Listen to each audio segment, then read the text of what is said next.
Du 4 au 18 juin dernier, nous avons accompagné les commandos parachutistes français à la frontière Mali-Niger dans la traque des djihadistes de l'État islamique dans le Grand Sahara.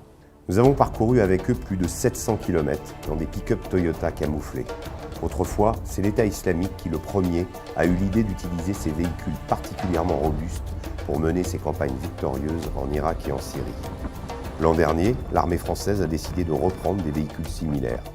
But de cette tactique, augmenter la mobilité dans un environnement où elle est l'élément décisif pour l'emporter.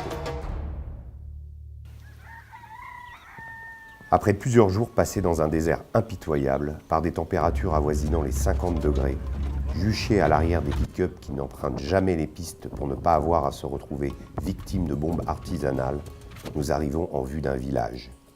À ce moment, nous sommes dans la zone d'activité des djihadistes, leur sanctuaire.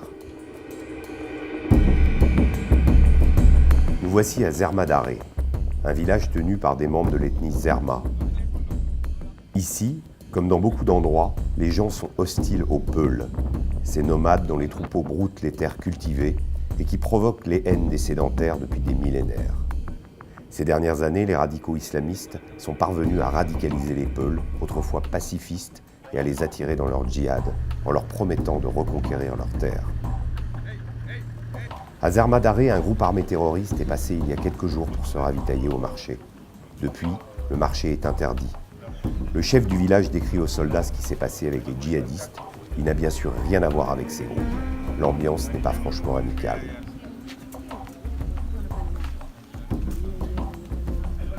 La fouille du village n'a rien donné. Nous repartons. Les partenaires nigériens qui nous accompagnent ont repéré des traces fraîches de motos. On les distingue très bien. Ça fait combien de traces? Ça fait 3 motos là, c'est ça? Ouais, 3. Comme il a plu la veille au soir, elles ont forcément été faites aujourd'hui. Ici, circuler en moto est interdit. Quand on pense qu'il y a quelques années encore, les touristes aimaient venir ici faire des safaris en moto.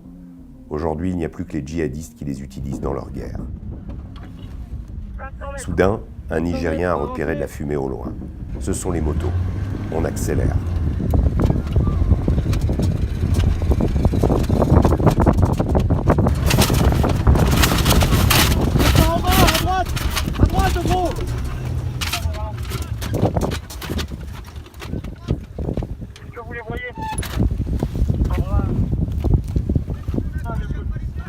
Au bout de quelques kilomètres de poursuite, les motos ont disparu. Elles sont parvenues à semer la colonne. On les cherche désormais à l'aide d'un drone qui survole la zone. C'est déjà le 5e jour de la mission. Les pluies ont été intenses cette nuit. Les écoutes au matin ont été repérées. Une opération se prépare. Glenn, le chef de l'équipe 20 des commandos, fait son briefing. Nous débarquons des véhicules sous une chaleur étouffante, difficile à supporter avec le gilet pare-balles et le casque. J'imagine ce que ça doit être pour ces soldats autour de moi qui portent un sac en plus et leur fusil mitrailleur. Ok, pour nous, pareil. Plusieurs cahutes avec des personnels à l'intérieur. Des individus ont été repérés près de tentes. À ce stade, on ignore qui ils sont, ni s'ils sont armés. En se rapprochant davantage, il apparaît qu'il n'y a plus dans le campement qu'un homme âgé avec 2 femmes et une dizaine d'enfants. Accroupis auprès d'un arbre, il tremble de peur. La fouille du campement commence.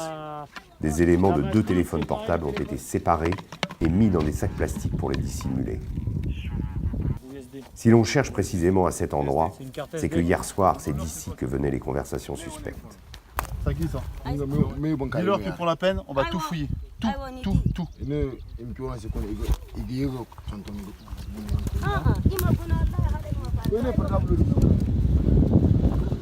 Une roquette a été repérée dans un buisson. Elle doit servir, c'est certain, à la confection d'un IED, une mine artisanale. Momo, l'artificier des commandos, se dirige vers l'endroit pour procéder à sa neutralisation. On commence à toucher un peu la munition.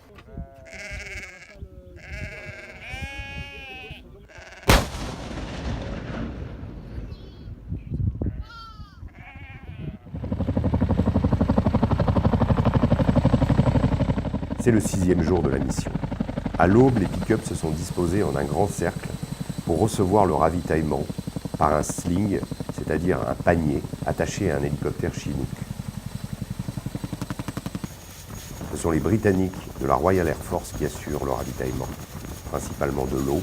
Chaque homme en boit 9 litres par jour, de l'essence et des rations. Pendant toute l'opération, un hélicoptère d'attaque Tigre surveille la zone. Les fortes pluies de la veille ont brusquement gonflé le cours des oueds et les ont transformés en sable mouvant. Résultat, à la moindre hésitation, à la plus petite perte de vitesse, c'est l'enlisement. Ce jour-là, nous allons passer des heures à désensabler les véhicules. Parmi nos véhicules, le moteur d'un VBL n'a pas tenu. Il doit être convoyé par hélicoptère du Niger au Mali.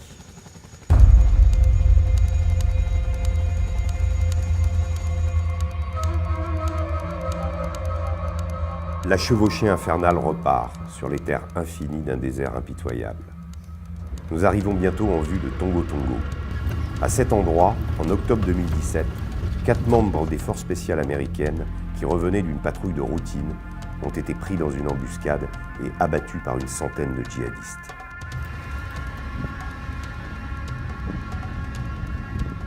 À notre arrivée à Tongo Tongo, nos partenaires nigériens refusent d'entrer dans le village. Ils ne veulent même pas traverser les sous-bois qui l'entourent. Nous y allons seuls. Immédiatement, nous envoyons un drone survoler le village.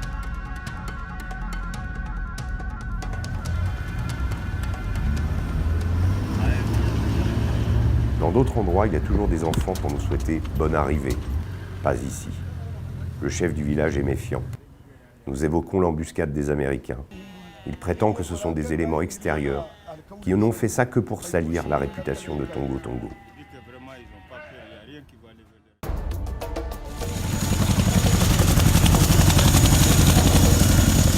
Nouveau ravitaillement. Cette fois, nous allons prendre place dans ce Chinook pour regagner la base de Gao au Mali. Pour nous, le reportage s'achève. Les soldats nous rejoindront un jour plus tard. La saison des pluies va commencer. Bientôt, il sera impossible de circuler dans ces régions, laissant les terroristes libres de leurs activités.